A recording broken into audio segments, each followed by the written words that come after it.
Assalamualaikum warahmatullahi wabarakatuh. Salam sejahtera untuk kita semua. Om Swastiastu, Namo Buddhaya. Salam kebajikan, Rahayu. Salam Pancasila, Merdeka. Saudara-saudara sekalian, seluruh rakyat Indonesia yang saya cintai dan banggakan dimanapun kalian berada. Puji syukur kehadirat Allah Subhanahu wa Ta'ala atas rahmat dan karunia-Nya yang diberikan kepada kita semua. Pada momentum yang sangat baik ini, setelah mendengarkan dengan seksama terhadap apa yang terjadi dalam kehidupan politik kita masa sekarang dan mempertimbangkan segala sesuatunya dengan hati nurani yang jernih sebagai kontemplasi, maka saya memutuskan sudah tiba saatnya untuk berbicara dengan nurani, berbicara dengan tuntunan akal sehat, dan berbicara dengan kebenaran yang hakiki. Dengan melihat persoalan yang kita hadapi akhir-akhir ini, maka izinkan saya berbicara di sini sebagai anak bangsa yang ikut berjuang bagi tegaknya demokrasi Indonesia, juga berbicara sebagai Presiden kelima Republik Indonesia dan sebagai Ketua Umum Partai Demokrasi Indonesia Perjuangan. Saudara-saudara sekalian, keputusan Majelis Kehormatan Mahkamah Konstitusi telah memberikan cahaya terang di tengah kegelapan demokrasi. Keputusan MK tersebut menjadi bukti bahwa kekuatan moral, politik kebenaran, dan politik akal sehat tetap berdiri kokoh meski menghadapi rekayasa hukum konstitusi. Kita semua tentunya sangat-sangat prihatin dan menyayangkan mengapa hal tersebut sampai terjadi. Berulang kali saya mengatakan bahwa konstitusi itu adalah pranata kehidupan berbangsa dan bernegara yang harus diikuti dengan seluruh-seluruhnya.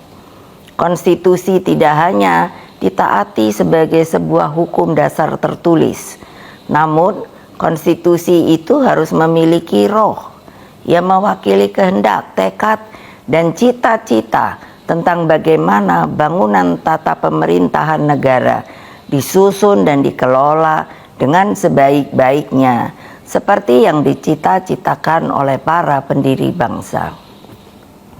Apa yang terjadi saat ini mengingatkan saya ketika sebagai Presiden Republik Indonesia saat itu diperintahkan melalui perubahan ketiga Undang-Undang Dasar 1945 yang diatur dalam pasal 7B, pasal 24 ayat 2 dan pasal 24C tentang dibentuknya Mahkamah Konstitusi.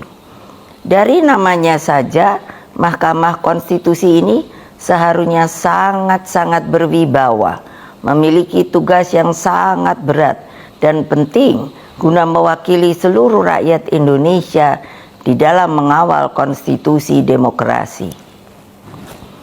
Dengan perannya yang begitu penting, saya sangat serius menggarap pembentukannya.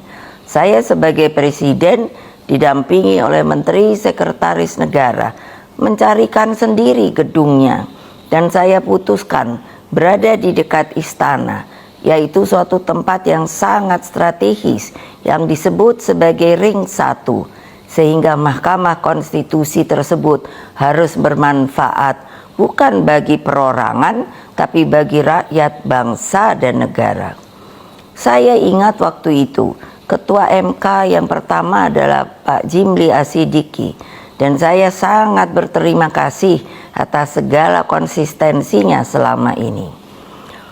Saudara-saudara sekalian, seluruh rakyat Indonesia yang saya cintai dan banggakan, dengan seluruh suasana kebatinan terkait pembentukan MK ini, apa yang menjadi kehendak rakyat melalui reformasi adalah suatu perlawanan terhadap watak dan kultur pemerintahan yang pada waktu itu memang sangat otoriter.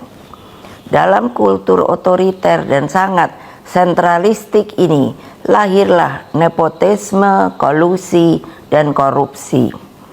Praktek kekuasaan yang seperti inilah yang mendorong lahirnya reformasi. Semangat reformasi yang berkobar-kobar itu menggerakkan rakyat hingga masuklah zaman demokrasi. Bukan sebuah proses yang mudah, bukan yang indah, karena pada waktu itu sampai saat ini kita masih seharusnya mengenang dengan perasaan hati yang begitu sedih atas pengorbanan rakyat dan mahasiswa melalui peristiwa Kuda Tuli, peristiwa Trisakti, peristiwa Semanggi, hingga berbagai peristiwa penculikan para aktivis, bagian dari rakyat, dan lain-lain. Mereka banyak saksi-saksi hidup yang sampai hari ini berdiam diri. Semua menjadi wajah gelap demokrasi. Praktek kekuasaan yang otoriter itulah yang telah kita koreksi.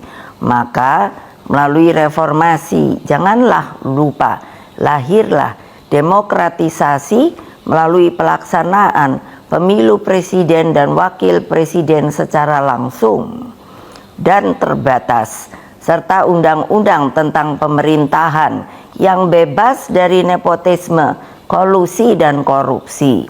Apa yang terjadi di Mahkamah Konstitusi akhir-akhir ini telah menyadarkan kita semua bahwa berbagai manipulasi hukum kembali terjadi.